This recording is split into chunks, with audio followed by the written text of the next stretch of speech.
Bonjour,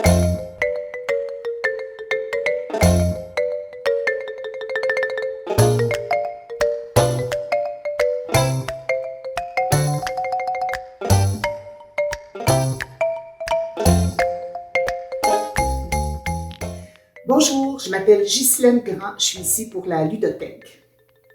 Espace ludico. De la pâte à modeler. Quand j'ai ça entre les mains, là, je peux pas m'empêcher de la tordre, rentrer mon doigt dedans, taper dessus, la sentir. C'est le fun de jouer avec la pâte à modeler. Mais à quoi ça sert?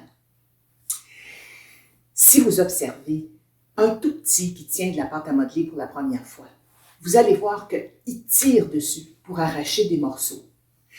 Il rentre son doigt dedans pour faire des trous. Il tape dessus. Il la sent. Il la mange aussi. Il découvre la pâte à modeler avec ses sens. C'est très moteur ce qu'il fait. Peu à peu, ses gestes vont se développer et il va être capable de rouler la pâte à modeler sur la table, dans ses mains. Il va être aussi capable de la rouler d'une autre façon, avec un autre geste. Et là, ça va faire des colombins. Parce que ma main va dans ce sens-là. Tandis que tantôt, ma main était comme ça. Elle faisait une autre sorte de geste. Ces formes-là qu'il découvre, il va les assembler. Il va les mettre ensemble. Et avec le développement de la mémoire, du langage, de la conscience de soi, la petite boule devient une tête. Une autre boule devient le corps. Puis il va faire d'autres petits colombins. Et puis ça va devenir des bras. D'autres petites boules vont devenir les yeux. Et c'est ainsi que vont se former les personnages, les animaux, les arbres, peu importe. En vieillissant, l'enfant va s'intéresser à la texture de la pâte à modeler. Il va vouloir faire des effets de relief dessus. Il va s'intéresser aussi à ce qu'il y a sur le dessus. On va voir apparaître des cheveux, à ce qu'il y a en arrière, à ce qu'il y a autour. Pendant tout ce temps-là, l'enfant apprend à contrôler la direction de ses mouvements. Il apprend aussi à contrôler la force de ses mouvements. Parce que s'il tape trop fort, ça ne donnera pas ce qu'il veut. Il apprend aussi à coordonner ce qu'il voit et ce qu'il fait avec ses mains.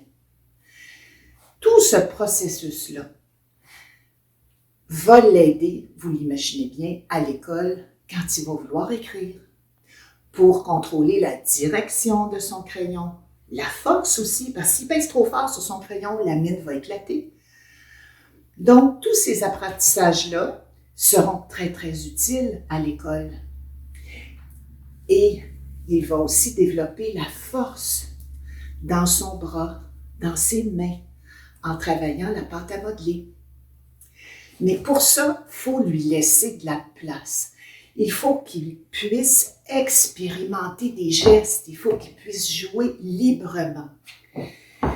Si vous arrivez avec un moule, vous savez, des moules de canard, de lapin, puis tout ça, regardez comment le geste est limité. Il fait juste pousser. Et là, il va apparaître une forme qui ne correspond pas à ce que lui aurait fait. Si c'est une forme de canard, c'est un canard aplati comme ça. Son cerveau n'a pas cherché le nez, qu'est-ce que je peux prendre pour faire un petit pointu pour le nez, comment je peux le faire tenir debout. Il n'y a aucun travail de recherche qui se passe. Et en plus, c'est comme si on lui disait, regarde, toi, tu n'es pas bon pour faire les canards, alors je vais t'en donner un tout fait, ça va être mieux. C'est très dévalorisant pour les enfants à long terme. C'est la même chose pour les modèles qu'on leur donne. Si on leur dit, pour faire ton petit chat, tu mets une boule comme ça, 2 petits triangles pour les oreilles. Mais s'il n'est pas capable de faire les petits triangles, puis lui, les oreilles, Il aurait peut-être mis juste un petit morceau de pâte à modeler dessus pour les faire, là.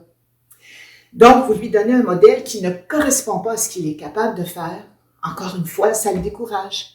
Et on voit les enfants qui demandent « Peux-tu le faire à ma place, s'il vous plaît? » Alors, les moules, on met ça à la poubelle et à la place, on va offrir aux enfants des objets qui vont varier les mouvements qu'ils font. Dans la prochaine capsule, je vous parle de toutes sortes de jeux qu'on peut faire pour développer ces mouvements-là. Amusez-vous!